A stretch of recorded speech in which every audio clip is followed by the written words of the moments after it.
Hey, what's up, guys? Hades here. I got some juicy reports for you today. KVK is still going. We are absolutely getting slaughtered. However, there's been a big push here from both sides and a great defense by HMB. And Elbaran has been fighting Arahant for an hour straight. And here's some cool reports. The meta? Let's go into the meta. It's very different than other servers. Some have adapted, but Arahant is using double support with Poseidon carry. He likes drastic action. Guard with support skills, lifelink, and more support skills. And of course he has a max dragon. And he's fighting Elbaran, who does the same thing, as this has been the meta for quite a while now. Same but different. He prefers the blade, which is debatably good. He likes the toxin, debatably good. And max dragon, of course. Now, there's this other march. I was hoping Bunny would have it on. Or night. No. So, there's another march that's been going around.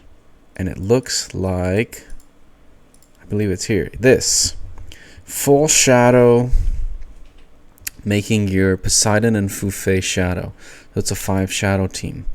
Now, the cool thing about this is drastic action is actually highly valuable in the single target format. So I personally am not a fan of drastic action when you're using Poseidon as a carry or Manko. I think they don't do single target damage, and you're going to lose a ton of this secondary value from the bonus hit when they're below 50%, right? So what the dragon does is going to do a massive amount of single target damage, and then everyone's going to target that hero. So you can see in this match easily who got targeted. It was Theodora, and then the drastic action activates when she gets below half, which allows the damage to be done. Now this team is a chain CC team, as Eclipse is a silence, right? You want to be silencing the Poseidon, you want to be silencing the enemies, and then you combine that with Himiko, with the CC, and you come up with this really interesting build. However, this team was clapping the standard team. I'll try and find a standard team. It's the standard low-key Manko or low-key with Poseidon. It should look like kind of like this. It would dominate it, right? The players had to put Fighting Master or they would lose, and it destroyed Loki. Because Loki players usually build Battle Stance or Demonic, or Poseidon has Demonic. And that's a slow build. That's what I call slow. But this New Age build was hard countering the meta build. Right here. This team was so fast. You pump out damage with the dragon. You double silence, right? You get the... Where is it? You get the web silence, and then you get the eclipse silence.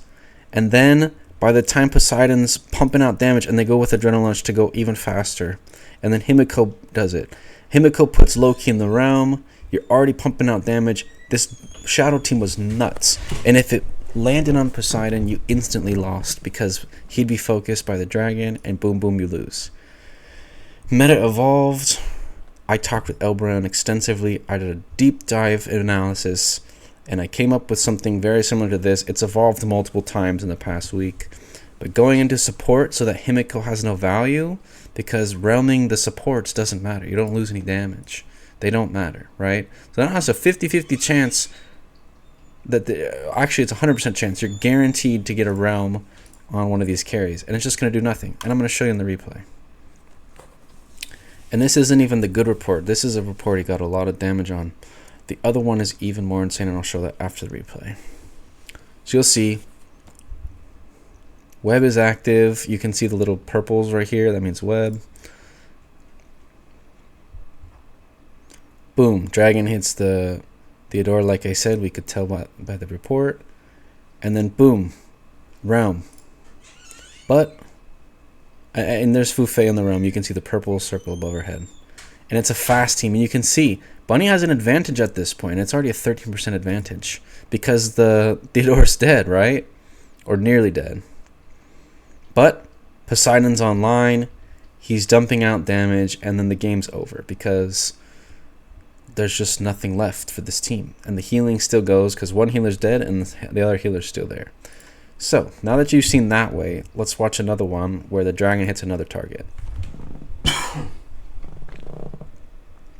The results are dramatically different. And you can see, completely dominated. And here's the swap. That Shadow team performs much better than this team. But you'll get to see what this team kind of looks like. It's not even close.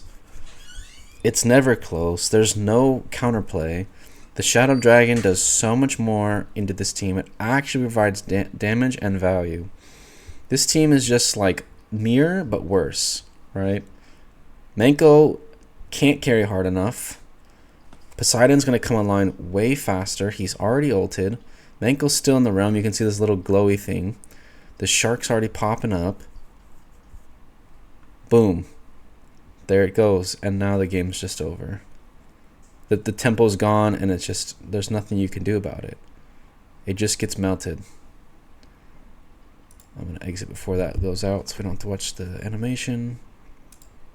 So yeah, guys, the meta is constantly evolving. And I'm telling you right now, if you're a big player, or even if you're a medium-sized player looking to get big, and you really want to kind of push to the next tier, these are the meta teams, right? Most people, a lot of the bigger players are starting to get this. Manko, Athena, Loki, but I'm telling you, Poseidon carry, like if you look at the damage, there's nothing to do. It's not balanced. Executioner plus Wave plus Blade, like these three together are just absolutely dominating. It does it every match, no matter how you slice it. 60, 70, 80. I've even seen a few at 110 million when the players are relatively even matched. So, yeah. If you like seeing high-level content and you want to see more of this in the future, let me know in the comments below, and I'll catch you guys in the next one.